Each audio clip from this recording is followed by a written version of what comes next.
Hi, he's David. Hello, and he's Doug. He's Hardcore. And he's Henry. And together we are 2D. And we've just been to see Hardcore Henry. First-person action film. I don't know if there's ever been a first-person movie before, but I'm kind of amazed it's taken this long, seeing as, found footage movies have gone massive. I know there was a program of small horror stories which had one first-person thing, but it didn't do it that well. But was that VHS by any chance? Yes. Yeah. I heard of that. Never really checked it. Never got to check that out. It was interesting. Had a silly ending. It was weird. So Anyhoo, this is gonna be a pretty interesting one, and I bet the spoilers is gonna run on forever. So I think first of all we're gonna have to go over the positives, and I'm letting you take it, Liam. Okay, positives. Although it's first person and you're thinking, oh no, it's gotta be lame and all in first person and kind of obnoxious and nauseous, well, it's kind of not. There isn't loads of camera shake and you can easily follow everything pretty easily.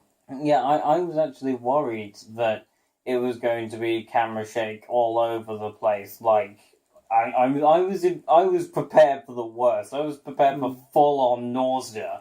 I was expecting Cloverfield shot on a bouncy castle. Like, you go in thinking this is either going to make me feel sick or it's going to be bad, but then it was interesting. Interestingly enough, I've not heard anybody had any complaints of nausea on this one, which was fairly interesting, actually. But yeah, for what I would expect to be a really, really rough, style of filming, it actually comes off unusually smooth. The music in it's good too. The use of sounds and cutting it off and on and stuff. Yeah, there's an unexpected music in this. Things from pounding techno, for certain scenes, to one glorious scene in which Queen's "Don't Stop Me Now" plays, and that is glorious. I need that scene, that little segment on my phone just as a pick me up for when I'm feeling bad, so I can just press a little button on my phone and get that little bit of awesomeness and be like, yes, this has made my day bearable. And I suppose I'd like to kick in and jump in here. It was actually edited quite well. I went in there fully expecting the entire movie to be one long continuous shot, which obviously would be weird, but I was expecting that Paranormal Activity style. We're deliberately going to make this all weird and long for the purposes of theme. But there are cuts throughout the movie that actually make it flow way better than it would if it were said continuous mother of all shots. It helps the story flow better as well, he's not stuck in one place forever. Yeah. And while we're on story, let's talk about that. Namely the running highlight of the film, Uncle Jimmy. Jimmy. Who appears at multiple points in the film and throughout the film gives you this weird quandary that's only explained towards the end. Is wait, didn't that guy there's spoilers on this obviously, but he's quite mysterious. Yeah. And it's the actor from the other films. You mean District 9 and yeah. Elysium and Chappie. He's not in Chappie. I looked his name. I looked him up. I can't remember his name. He has a weird name. Yeah, he's got a very interesting name. We're probably gonna have to put this in an annotation or something. He's the main character in District 9 anyway. I like him. He's good. Yeah, we kind of like his work. We haven't really found a film where he's been in that we haven't liked. Yeah. And I suppose we're really talking about the elephant in the room here. Let's get on to the violence. Yeah, for a film called Hardcore Henry, it does live up to it. Yeah. And it's like, well, what does a first-person action movie called Hardcore Henry look like? It looks like a lot of dudes getting killed in various different ways. Lots of action, lots of people dying. Yeah, lots of dudes get killed in this. It's pretty great. Like, admittedly, we can move this. I would store this for the negatives because yes, the plot is pretty thin, as I'm sure some people have said. But by God, if the action in this isn't satisfying, albeit very low budget. Mm. But it's just that right kind of low budget that's charming, I think. Yeah. Like, it's not low budget where they clearly didn't have a budget to do anything. It's low budget in that they've obviously tried the very best they could with what they had. Yeah. And they definitely put all their priorities in the right place, I think. And they had some nice kind of, not like, there weren't loads of parkour, but there were parts when he was climbing around and stuff, and it worked really well.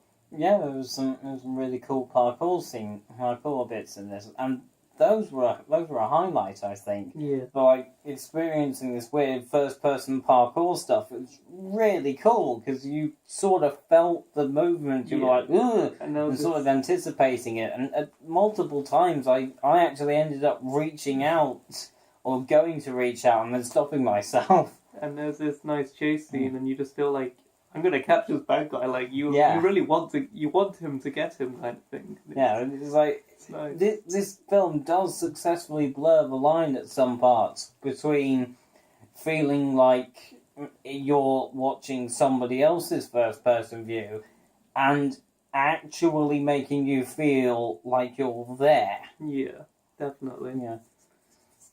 Again, it's had a very small cast.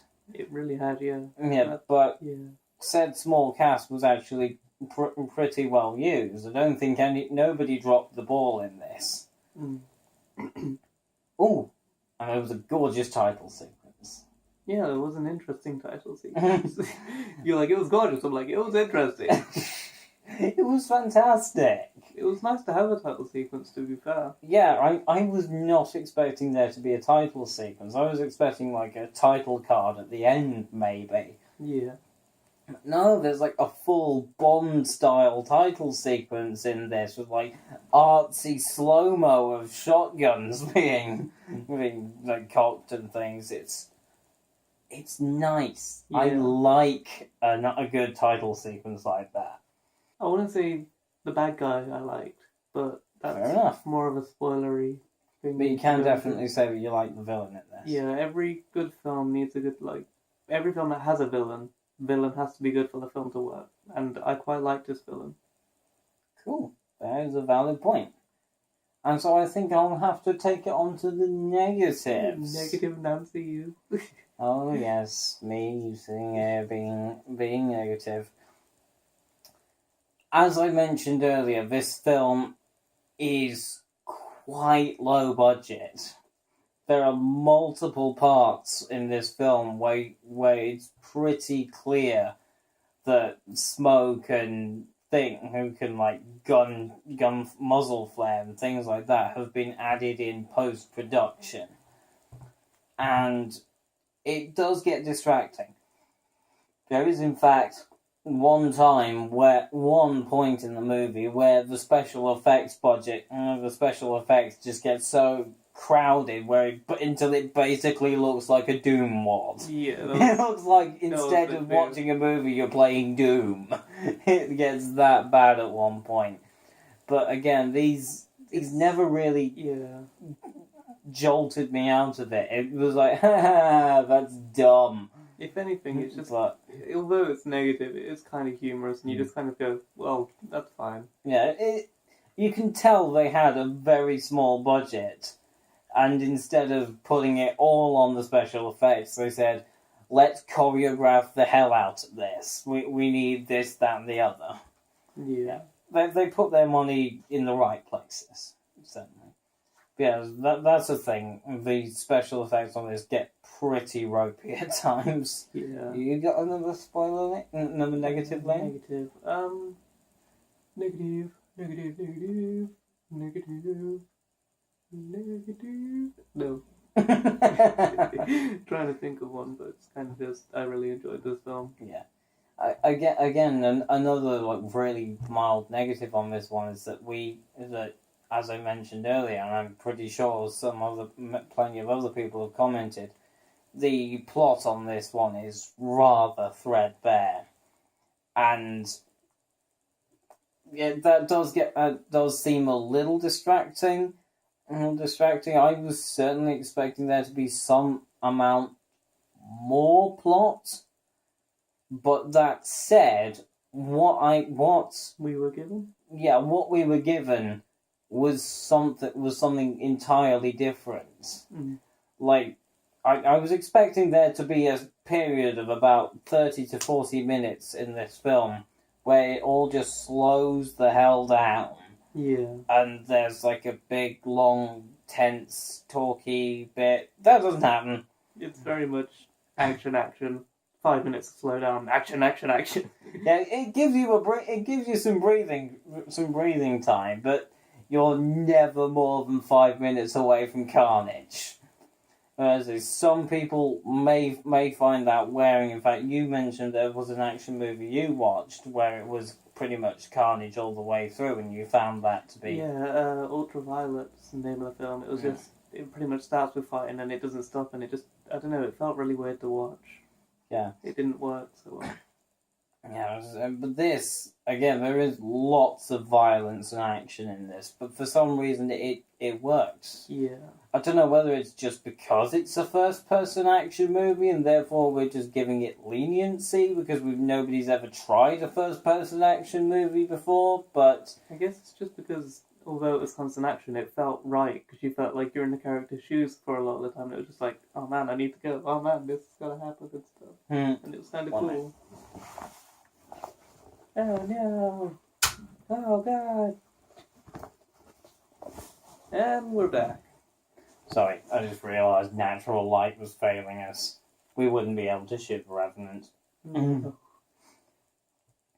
But yeah, save for those 2 points. I can't really say there's anything I particularly disagree with on this film. Again, a lot of people have said that it's kind of weird and. I can see where they're coming from with the story. Like, I think it works myself, but that's because I didn't mind it being quite short story based. But wouldn't it be cool if there was a film that was first person, which had like Bioshock Infinite kind of story? Well, no, I actually think perhaps a first person drama. Yeah. Like, imagine like a first person romance that could work. That could really work. I had that whole like inner like 9-year-old boy go, ew, love, like kick in just then. Being first person love film. There. But yeah, I think in summary, I think this film has got cult appeal written all over it. Yeah. In our theatre, there was a smattering of people, and they were showing it in one of the smaller screens. So I don't think this film has is going to have huge traction. But what I do think that it's going to end up having a pretty strong cult appeal because both of us came out of that theatre with a grin from ear to ear, having watched something like an hour and a half of just senseless violence. Like, still thinking about it, there was just so much right with that film. Yeah, like, everything that was wrong with that film was tertiary. Everything that the film did right, it did so right. Yeah. I even think, even if nobody ever attempts a first-person movie ever again, I do think there is going to be a place in cinema history for Hardcore Henry, just as that one time they tried to do a first-person action movie and it was kind of awesome. Yeah. I mean, nobody can deny there was some awesome stuff in this movie. Yeah. Like I said, this... Are we pretty much moving on to the... I think we're going on to the verdict here. Cool. I was kind of trying to segue us into the verdict. And so I give the verdict of 1. Go see this with some provisos. The provisos being, are you okay with lots of sex, gore, and violence? Like, if you're fine with ridiculous amounts of that, go see this film. The hardest one I've seen. Like, I can't deny the results. I came out with a massive grin on my face. It could even be described as a shit-eating grin. I was just on my face, just like, yes, this was fun. I enjoyed this. I'm thinking about it, it was kind of like Crank mixed with Kill Bill, but in first person. Fair enough. Well, the second Crank, because he's like all electrical and stuff. Well, I think we can pass it on to you. So Okay. what's your verdict? I give it a 1. I think you should go see this film. I mean, it will always depend on your interests and how you feel about violence and I think we're gonna have to preface this here. This movie is gonna be subjective as hell. There are gonna be people who will go into this movie and leave about halfway through. But personally, I really, really liked this film, and I look forward to watching it again. Yeah, well, this is definitely gonna be a Blu-ray purchase. Like, it was like everything I thought it was going to be bad at, it didn't do bad at. It's what it needed to be. Yeah, like it did everything it needed to do pretty perfectly, I think. Yeah, like I know there's no comparison and stuff like that, but it felt right. They did what they did. Yeah, it felt right. So yeah, go see this film if you want to see it. If you're thinking about it, just why not? You got nothing to lose. Yeah, except £10 at the box office. £10 at the box office, and maybe some of your life if you end up hating it. But you know, that's nothing. You got like 40 more years, however old you are. I don't know. Don't take that as a prophecy. Let's just say everybody has 40 more years. Even if you're watching this and you're 100, you've got 40 more years, dude. Yeah, that's false hope, Luke. Like the person. Shh. Don't shush me. And so I think that brings us on to the spoilers.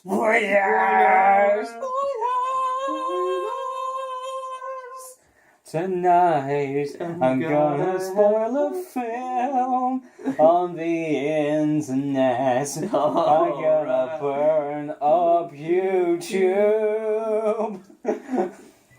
Yeah, you've been warned. We're gonna spoil it now, so if you want to see this film without spoilers, turn it off. Turn us off now and like us and turn us off. Why are you even watching here if you don't want spoilers? Yeah, like, we should get into the spoilers. We should get into the spoilers. What do you want to start with? There's so much awesomeness in this film. Well, I'm going to go straight ahead with the beginning bit where he pretty much runs and almost falls out of a plane.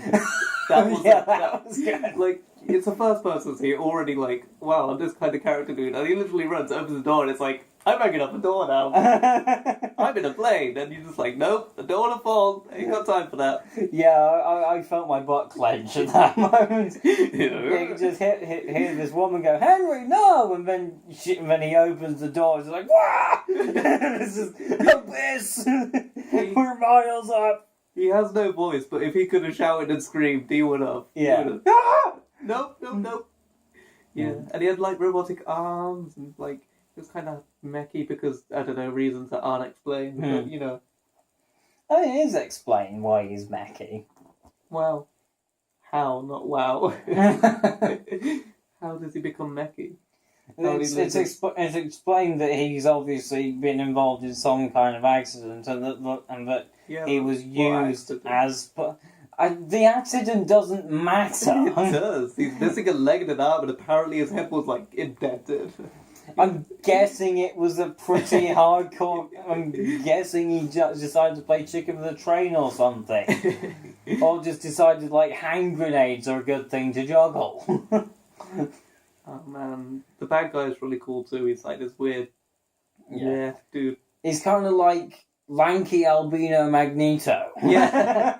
Yeah. That's the best description of him I can give. He's a bit quirky, to say the least. Lanky albino Magneto. He's kind of... Yeah, that is the best That's description. right. That's all we can really say. Like, you Yeah, know, like need to... he's got this weird sadosexual thing going on through the movie, in that he's like he's sort of like being all touchy and rapey with Henry's like girlfriend, wife. Yeah, she turns out not to be his wife, and it's also mindfuck a little bit. Yeah, that's pretty cool. And I think we really have to mention the musical number. Oh yeah. Basically, Jimmy. Is that who you're on about? Yeah. Jimmy. Jimmy. He dies a lot. Like, you explain. Yeah, so basically, throughout the film, we meet Uncle Jimmy, who is this recurring character played by the guy who was with us in District 9. I'm sorry, I forget his name. And he's great, though.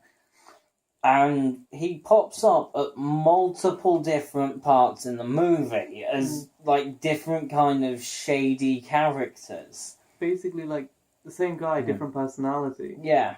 Same guy, different personality, same guy walking around and doing these things. And he's a mystery throughout the whole film. And towards the end of the film, you see that they're all clones that are remotely controlled by this one guy in a wheelchair. Yeah, he was crippled by the main bad guy. Yeah. And so he does this, and so out of nowhere, he actually performs a musical number with his clones. Well, they just keep walking in and like interacting with Henry, and it's just interesting, and it's really cool actually. It's like clones start doing the robot, and then one of them falls down because it's been switched, and the other one grabs the falling clone and continues the song and things. And one dances with him and falls on him, and it's just kind of cool. It's so weird, but so cool. You just don't expect it. Yeah. Like, we can't properly describe this. This is one thing you do have to see. Like, if this does go down in cult history, I think that scene will stand out as something that worked really well. There are so many things that really work well in this. Talking about his clones, when we're in the whorehouse place, whatever you want to call it, I don't know what it is. It's just I believe the technical term is brothel. Okay, he's in a brothel, and there's a Jimmy just doing loads of cocaine. And on a hooker's butt. Yeah. That Jimmy kind of passes out, and another Jimmy walks in, and that's pretty much the first time you see two Jimmys in the same place, and you're like, what? And it's just really cool to see how one's like, no, he can't do this, and then this Jimmy can, and it's like... Yeah. And then that Jimmy goes, and then the cocaine Jimmy gets up, and it's like, you don't get it at first, but it's really interesting. Yeah, it is super weird. You're completely nuts. But it works. And the plot, threadbare though it is, does actually form itself around Jimmy. Yeah. And, like, every time you see him, it's like this weird intrigue thing comes up. Like, he is the main part of the plot, to be fair. Like, he's pretty much asking you to do these things to try and help you, essentially, and it's like, oh. And can we talk about my favourite kill in the entire movie? It wasn't... Wait, what was your favourite kill? The noob tube. Oh, right, yeah, okay. There are many beautiful, beautiful kills in this film, but possibly my favourite of the whole thing is one part where Henry uses an underslung grenade launcher at point blank range on somebody. And the grenade just goes right in his stomach and then explodes while in his stomach, and his head just flies off, and it's just arms kill off, there's blood everywhere. I was like, yes. People die a lot in this film. There are some gory deaths. There is a high kill count in this film. Like, there is a point where he grabs some dude's head and grinds it down a wall. It's like, ah. At this point, he is like onto adrenaline thingies. Yeah, but still though, whatever you do, it is not a good idea to make a drinking game out of this film. You will end up in A&E. Oh, the main bad guy. If you thought it was a good idea to take a shot every time Henry kills somebody, no, bad idea.